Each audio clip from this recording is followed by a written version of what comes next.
ស៊ីលខ្លាំងបំផុតទាំង4ប្រភេទរបស់ឥណ្ឌានៅក្នុងឆ្នាំ2025ឥណ្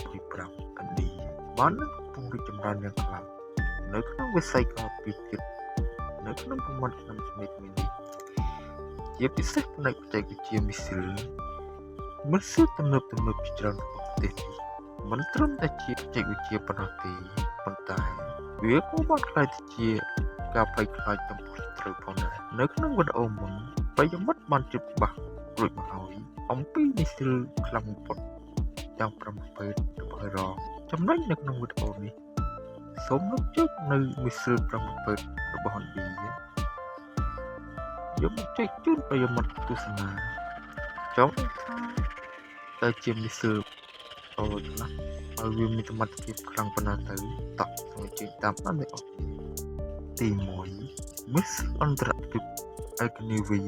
ឬប្រមាស្ត្រារបស់ឥណ្ឌា Miss ទំនើបនិងខ្លាំងបំផុតរបស់ឥណ្ឌាគឺអេកនីវីដែលវាមានចម្ងាយប្រហែល 8,000 គីឡូម៉ែត្រដែលអាចទៅដល់ផ្នែកធំនៃអាមេរិកអឺរ៉ុបនិងអាស៊ីវាមានសមត្ថភាពអាចទប់ក្បាលគ្រាប់នុយក្លេអ៊ែរនិងមុខពាក្យដោយប្រព័ន្ធបាញ់គ្រាប់បែកដែលអាចឲ្យគេបាញ់បានលឿនពីគ្រប់ទីតាំងហើយអ្វីដែលកាន់ពិសេសទៀតនោះវាក៏មានបច្ចេកវិទ្យា MIOV ដែលអាចផ្ដល់ថាមពលក្នុងការវិលុកដល់គោលដៅជាច្រើននៅក្នុងពេលដំណើរគ្នាទី2 Missile BrahMos គឺជាមីស៊ីលលឿនជាងសំឡេងដែលដំណើរការប្រហែល3ដងវាអាចត្រូវបាត់បាញ់ចេញពីវេទិកាទាំង3ដីសមុទ្រនិងខ្យល់វាមានចម្ងាយប្រមាណជាង500គីឡូម៉ែត្រហើយអាចបាញ់បានដោយភាពជាក់លាក់នៅក្នុងរង្វង់តិចជាង1ម៉ែត្រល្បឿនខ្ពស់និងសមត្ថភាពលាក់ខ្លួនពីរ៉ាដាធ្វើឲ្យវាក្លាយជាអាវុធដែលស្ត្រូវមិនអាចប្រយុទ្ធបានទី3 Missile Next កងទ័ពឥណ្ឌាមានអាវុធដែលអាចបំផ្លាញរថក្រោះស្ត្រូវនៅក្នុងពេល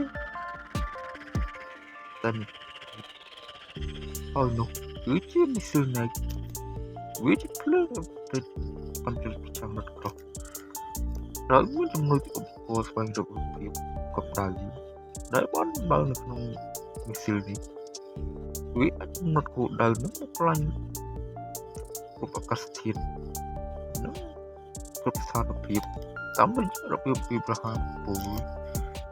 ដែលពីប្រហារផ្នែកខ្លាំងបំផុតនៃរថក្រោះស្ត្រូវដែលធ្វើឲ្យមានទស្សនៈខ្លាំងបំផុតតទៅទី4 Astra Missile Astra គឺជាមីស៊ីលពីអាកាសដំបូងបង្អស់របស់ប្រទេសឥណ្ឌាដែលអាចកំណត់គោលដៅយន្តហោះចម្បាំងរបស់ស្ត្រីដែលហោះបានចម្ងាយ 1,100 គីឡូម៉ែត្រវាត្រូវបានបំពាក់ដោយប្រព័ន្ធរ៉ាដាទំនើបដែលចាត់សោតគោលដៅនិងបំផ្លាញដោយបច្ចេកវិទ្យា ECCM ហើយត្រូវបានរក្សាឲ្យមានសុវត្ថិភាពពីការកំទេចលើចំណុចផងដែរវាត្រូវបានដាក់បង្រៀននៅលើយន្តហោះចម្បាំងដូចជា Tejas Sukhoi 30និង Marik មីស៊ីលនេះបានក្លាយជាអាវុធដ៏សំខាន់របស់ធម្មព